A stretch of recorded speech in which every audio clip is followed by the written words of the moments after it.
Olá pessoal, sejam bem-vindos a mais um AGCast 2022. Eu me chamo Isaac Anchieta.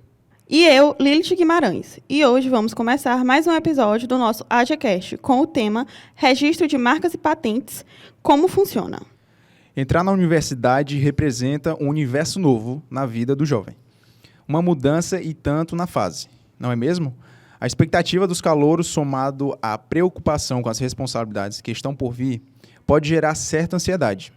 Esse é um sentimento comum, mas qualquer estranhamento só vai durar alguns dias. Falo por mim, sou do 7º período e senti a mudança no dia da matrícula. Inclusive, eu tinha muito receio de conversar com as pessoas, com meus colegas e até com os professores. Mas quando encontrei com o pessoal, já me senti muito bem. Inclusive, os professores sempre foram muito disponíveis para nos ajudar. E isso ajudou muito na minha formação e meu relacionamento com todos os outros. Eu entrei em 2019 e de lá para cá foram várias experiências que eu tive, tanto com os professores, com os alunos, os trabalhos que a gente tivemos, né? E um quebra-cabeça assim, que foi para mim no começo foi que eu soube que eu teria que fazer edição de alguma coisa, a parte de informática, né? Aquela coisa de vídeo, e não é muito minha praia. Eu gosto mais de escrever. Só que, assim, esses desafios que foram impostos me moldaram, de certa forma, que a gente pudesse tirar proveito daquilo, e isso foi muito produtivo para mim. E falando sobre o mercado de trabalho, nós temos experiência dentro das agências, tanto na Inove como na AGECOM, o que é crucial para a nossa carreira profissional. E falando de mercado de trabalho, trouxemos um convidado. Ele, que é mestre em propriedade intelectual, formado em publicidade e propaganda pela CEUT, já trabalhou como analista e redator publicitário. Hoje é sócio proprietário da Companhia das Marcas. Seja muito bem-vindo, Arimatea Quinto. Estamos muito felizes com a sua participação aqui no AGCast. Obrigado, pessoal. Eu me chamo Arimatea Quinto, como mencionado. É um prazer e uma satisfação receber esse convite, poder participar desse AGCast. E só estou muito feliz e grato por essa oportunidade. Nosso muito obrigado por ter aceito esse convite. E eu só queria ter um pouco desse currículo. Sabemos que cada experiência compartilhada é importante para nós universitários. E falando nisso, nos conte um pouco sobre como foi o processo de escolha do curso de Publicidade e Propaganda. Bem, só continuando falando a respeito do meu prazer em voltar a essa casa. Antes aqui era CEUT, mas agora é Estácio, e eu tenho muitas memórias afetivas, como eu mencionei antes aqui nos bastidores, né? Com essa atmosfera da comunicação aqui da Estácio CEUT, então é muito prazeroso. E falando de como eu ingressei nesse meio, né, da publicidade, é até inusitado. Lá atrás, quando eu queria ser comunicador, eu não queria ser publicitário. Não passou pela minha cabeça isso. Eu queria ser jornalista. Desde os 7 anos de idade, se eu visse um espelho na minha frente, eu estava ali apresentando o Jornal Nacional, o Jornal Hoje, eu estava ali apresentando meu programa de auditório, imaginando ser jornalista. E muitos anos depois, quando eu fiz o vestibular, na época eu fiz o vestibular e fiz o Enem. Eu fiz para o PSIL, faz tempo, o PSIL, né, na UFP, para jornalismo, não deu certo, e a minha nota do Enem me deu possibilidade de me inscrever para comunicação social, na época no CEUT. Usei a minha nota, ganhei a bolsa integral, só que para minha surpresa, na minha mente, comunicação social só era uma coisa, jornalismo. E aceitei, vim correndo, trouxe documentação, me inscrevi, beleza. Quando a atendente falou, olha, sua bolsa aqui, sua vaga é de publicidade. Aí eu falei, quê? Não acredito. É publicidade e propaganda. Então aquilo me deixou assim muito preocupado, na bad mesmo.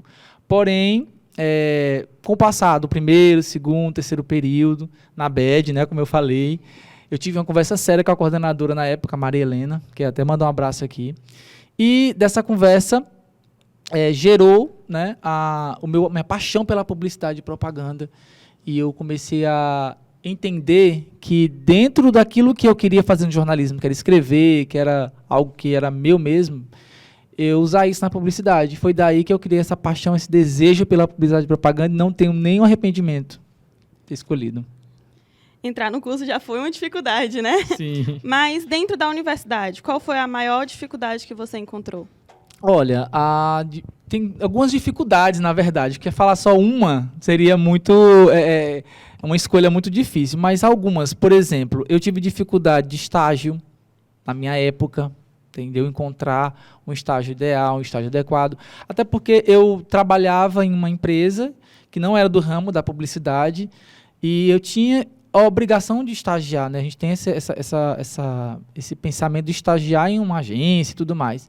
Então, o meu desafio foi esse, encontrar um estágio adequado que eu pudesse conciliar o trabalho que eu fazia e a publicidade.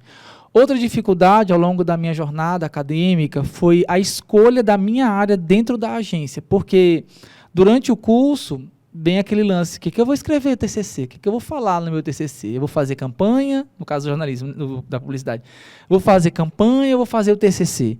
E eu entrei nesse embate também, acho que do 5º período até o 8º, assim, eu estava nesse embate. Claro que tem que decidir logo, né, qual é o tema que tu vai fazer para você gerar o conhecimento. Mas foi desafiador poder sentar, escolher, dentre tantas coisas legais que a gente aprende na comunicação, uma que eu pudesse falar assim, eu vou falar sobre esse assunto. E aí, na época, eu decidi falar sobre a imagem da marca. E usei um case, inclusive, um caso de estudo do Armazém Paraíba. Foi muito legal, consegui fazer pesquisa de campo, com vários questionários sobre a imagem da marca do Paraíba. E são esses os desafios que eu encontrei no curso. Pegando um gancho do que você mencionou sobre estágio, né? Saindo assim por fora, quando você lembra da sua passagem na academia, o que você recomenda para quem está já inserido, né, nessa etapa? Gente, uma coisa que eu penei depois que eu terminei o curso, foi que eu penei muito, foi o lance de nós da comunicação, pelo menos da publicidade, eu posso falar assim, somos pouco instruídos ou não da forma como deveríamos na parte acadêmica, no sentido do trabalho científico mesmo, pesquisar cientificamente, elaborar artigos científicos, publicar em revistas científicas, porque isso faz muita diferença no currículo. Lá na frente, enquanto eu estava já no mestrado e entendendo esse universo acadêmico melhor, eu pude perceber o quanto eu perdi em não ter desenvolvido mais trabalhos científicos, né? E colocado em prática, exatamente. Então, esse é um ponto. Outro ponto é se preocupar desde o início já, tipo do 2º período, 3º, já com temas interessantes que te deixem assim, encorajado a aprofundar e desenvolver no teu TCC. Ah, Ari, mas é muito cedo, o 3º período, já no 4º pensar em TCC. Não é não. Muita gente, quando está já na mira, assim, fazer o gol, não sabe como vai fazer. Então, se preocupe desde cedo com temas relevantes que interessam a área acadêmica, né, a parte científica, e que agreguem algo novo, né, na comunidade acadêmica, em especial da comunicação social, que é a nossa área. Além da escrita, que veio da ideia de jornalismo, teve alguma outra área da publicidade que você pensou em seguir carreira?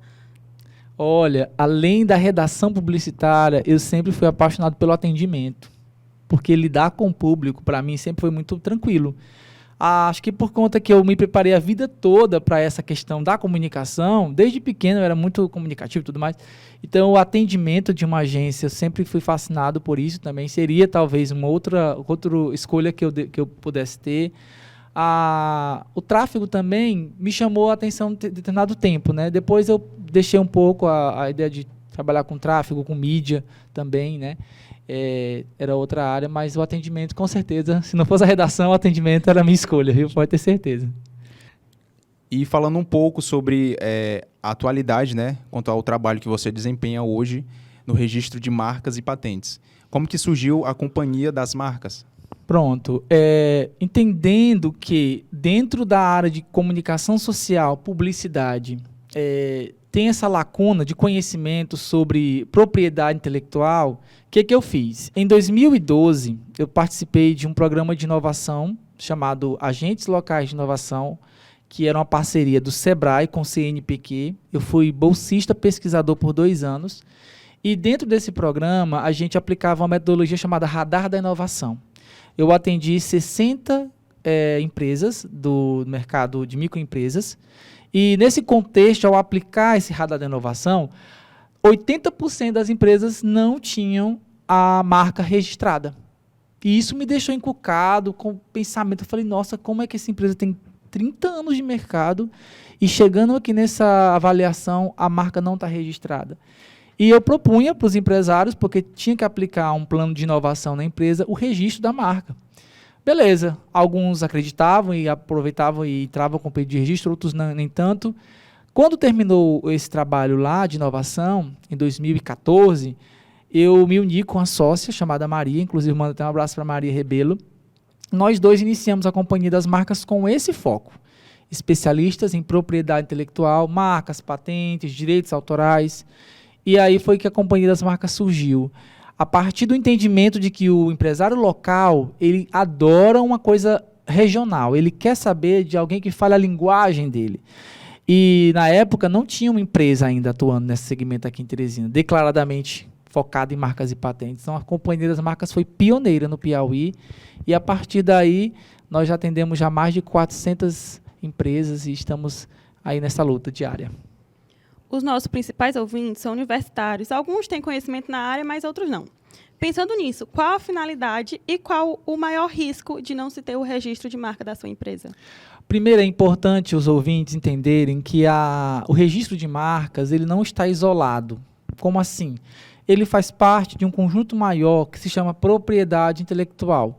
É uma área de conhecimento que foca em estudos voltados à proteção da criação intelectual. Inclusive, a ONU tem uma agência que explora especificamente esse conteúdo, que é a OMPI, a OMP, assim chamada, ou IPO em inglês, né? E aí o que acontece? Nessa área de propriedade intelectual se engloba registro de marcas, depósito de patentes. A vacina, por exemplo, tem patente envolvida ali, então ali também é propriedade intelectual. Direitos autorais, registro de software, indicação geográfica, então é um universo à parte. E registro de marca está dentro desse universo da propriedade intelectual. Pensando em marcas, pensando nesse contexto da proteção de uma marca para uma empresa, é essencial que cada empreendedor que me ouve, cada estudante que me ouve, ao buscar abrir seu negócio, imaginando o nome da sua marca, procure saber se aquele nome já tem dono ou não. Como eu faço para saber? Existe um órgão no Brasil chamado Instituto Nacional da Propriedade Industrial, é um site super fácil, inpi.gov.br. Você entra nesse site, tem uma área de busca, você coloca o nome da marca que você quer saber se tem ou não já registro. Lá o sistema vai te dar duas possibilidades de busca, exata e radical, você escolhe uma das duas. E aí você vai saber se a marca que você deseja registrar tem ou não tem proprietário já. Detalhe, se já houver um dono, não coloque o mesmo nome, porque você sabe que vai dar problema. Já vivenciei situações muito constrangedoras de empresas terem que mudar o nome do dia para a noite porque usavam o nome já de terceiros registrada. Então, é super importante e essencial fazer essa busca de verificação se a marca está ou não registrada. Se estiver registrada, troca de nome. Procura outro nome, faz no teu brainstorm outro nome. Se não estiver registrada, registra o quanto antes, porque é aquela ideia que eu sempre falo para as pessoas. É como se você estivesse em uma corrida. Quem larga na frente tem prioridade. No Brasil, a lei ela prioriza quem primeiro der entrada em um pedido de registro, a titularidade.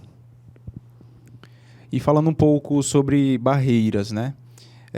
Quais foram essas barreiras que você encontrou durante o processo de criação da empresa? Olha, gente, para todo empreendedor há barreiras. E eu acredito que nenhum empreendedor vai falar de empreendedorismo achando que foi tudo um mar de rosas, que não é. Nunca vai ser um mar de rosas, empreender no Brasil principalmente. Então, desde o início, as principais barreiras encontradas é a falta de conhecimento que as pessoas têm sobre o assunto, que deveria ser, ao mesmo tempo, é uma oportunidade, mas também uma barreira, porque já aconteceu eu ir na empresa, fazer um atendimento, o empresário achar que eu estava dando golpe nele, achando que esse assunto não é... não tenho interesse nesse assunto, enfim, não preciso disso, porque já tenho o CNPJ, essa questão de marca registrada não me interessa. E esse desconhecimento é uma grande barreira, porque dificulta que a gente possa passar a mensagem da forma que a gente quer, né, o conhecimento, e, consequentemente, torna a vida de empreendedor mais difícil. Porém, não é também só as dificuldades. Tem muita gente que abre a empresa para nos ouvir, para falar sobre PI, a gente fala propriedade intelectual, mas no nosso meio a gente fala PI, viu? Assim, vou falar sobre PI, aí quem é do meio já sabe que é propriedade intelectual, parece que é Piauí, né, PI. Mas é muito importante também dizer que nós sabemos que no Brasil todo tipo de imposto, todo tipo de dificuldade nessa área de formalização da empresa também é uma dificuldade, é uma barreira muito grande.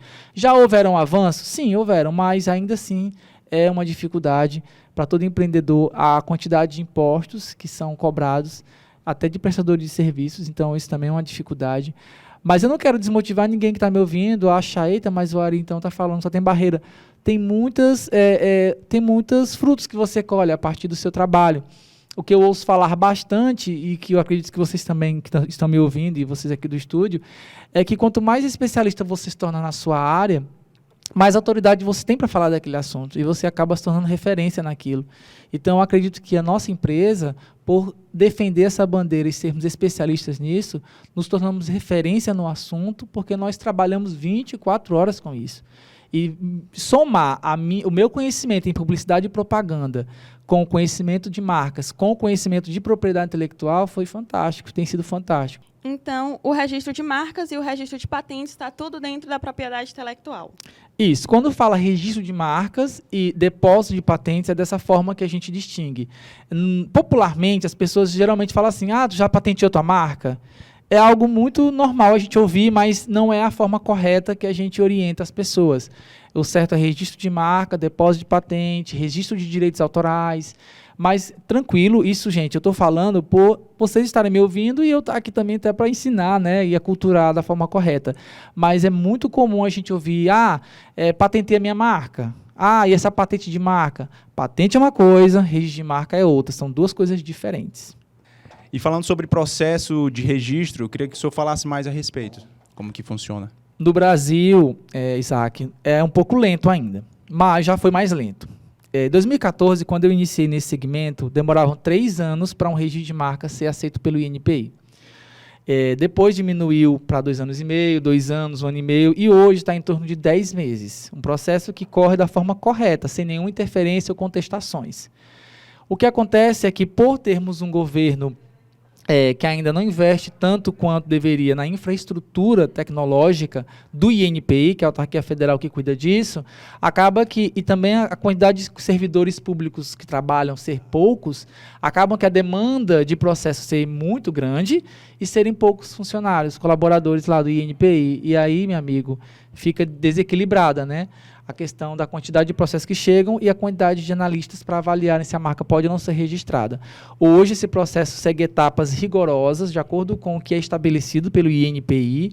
E até é interessante, uma dica, gente, vocês vão ouvir falar de INPE, mas não é INPE, é INPI. INPE é uma outra instituição que cuida da parte meteorológica, pesquisas espaciais. INPI se fala dessa forma e é o órgão federal que cuida de marcas e patentes no Brasil. Para se registrar uma marca, paga-se algumas taxas federais, viu, Isaac? E é muito importante se falar, gente, que no mercado existem pessoas que se intitulam, que são conhecedoras desse processo, mas tem que haver, vocês têm que se atentar a conhecer bem o profissional que vocês estão contratando para cuidar desse processo. Porque, como são as etapas vão correndo, e cada etapa pode apresentar uma surpresa desagradável, infelizmente isso pode acontecer, se você não tiver um bom profissional ao seu lado, orientando o que fazer, como fazer, quando fazer, você acaba perdendo o seu processo. Ou seja, tudo que você investiu no processo de marca vai por água abaixo. Sobre essas surpresas desagradáveis, se o nome da minha empresa não estiver disponível para registrar, o que eu faço? Eita, essa pergunta aí é aquela pergunta de 1 milhão, né? Mas brincadeiras à parte. Na verdade é assim, gente, é muito claro, apesar de doloroso. Tá lá, você quer buscar uma marca chamada MH Vest. Beleza, Ari, eu fui lá, fiz o que você falou, fui no INPI, verifiquei lá e tem já uma MH Vest na área de vestuário. O que eu faço, Ari? minha dica profissional é não invista nessa marca, porque já tem dono. Você já viu que tem registro, tem uma empresa com marca registrada. Não invista. Pense em outro nome, verifique outras possibilidades, porque se você fizer um investimento em uma marca que no futuro vai lhe causar problemas financeiros enormes, porque vão te processar. Uma hora ou outra você pode receber um processo e ter que mudar o nome de marca. Imagina aí o desperdício que você vai ter de investimento, de economia, né? Enfim, é só problemas que você vai arrumar para você. O ideal é encontrar um nome distinto, um nome que seja diferente. Quanto mais diferente for o nome, mais probabilidade dele ser registrado pelo INPI. Isso é importante ser dito. Porque imagina, tem gente que quer botar assim, Casa do Remédio. Uma marca chamada Casa do Remédio, ela é muito assim, muito genérica. É farmácia, Casa do Remédio é uma farmácia. Então tem pessoas que querem registrar nomes que não são irregistráveis. Ari, e como é que faz para saber isso? Tem que ter uma pessoa ao seu lado orientando, lhe dando essas dicas, quais são os critérios estabelecidos pelo INPI. Mas outra vantagem, também só falando do registro, é que quando se tem um nome de marca registrada, você consegue impedir, inclusive, que pessoas usem a sua marca em redes sociais, Instagram, Facebook, domínios de internet também há casos em que já houve mudança de domínio de internet porque se comprovou que aquela marca tinha sido registrada. Então, para cada caso, existe uma saída diferente. Qual a formação profissional a pessoa deve ter para ser um especialista no registro de marcas e patentes? Olha, na verdade, no Brasil, é até uma pergunta interessante, Isaac, essa que você está fazendo. Tem gente que diz assim, mas eu mesmo registro minha marca, eu mesmo vou lá no INPI, faço a minha guia de recolhimento da União, que é a taxa que se paga, faço o acompanhamento, tá lá. Mas, gente, se fosse algo para todo mundo fazer, não haveriam empresas especializadas nisso. Assim como tem os contadores, tem um médico, tem um borracheiro, cada um é especialista na sua área. Para essa área, o ideal é que você primeiro busque conhecer, se aprofundar na área da propriedade intelectual como um todo. Quem é atuante em propriedade intelectual, ele não sabe só de marcas, ele não sabe só de uma coisa, ele tem que se especializar em outras áreas. Patente, direito autoral, registro de software e entre outros. O ideal é que se faça o curso oferecido pelo INPI em parceria com a OMPI, como eu disse, é a Organização Mundial da Propriedade Intelectual. É um curso gratuito oferecido a cada 6 meses, salvo engano, pela própria OMPI. Você tem uma quantidade de horas bem interessante, é online. Então, é um primeiro requisito bem básico para quem quer se aprofundar na área de PI. Como eu disse, PI, Propriedade Intelectual. Segundo ponto, buscar se informar sobre todos os requisitos exigidos por lei para quem vai depositar um pedido de patente ou para quem vai registrar uma marca. Por que esses conhecimentos são importantes? Porque ao longo do caminho de um processo, há situações em que você vai ter que ter o conhecimento para saber se sair daquela situação inusitada. Então, eu preciso entender a lei da propriedade industrial, o manual de marcas estabelecido pelo INPI para atuar na área.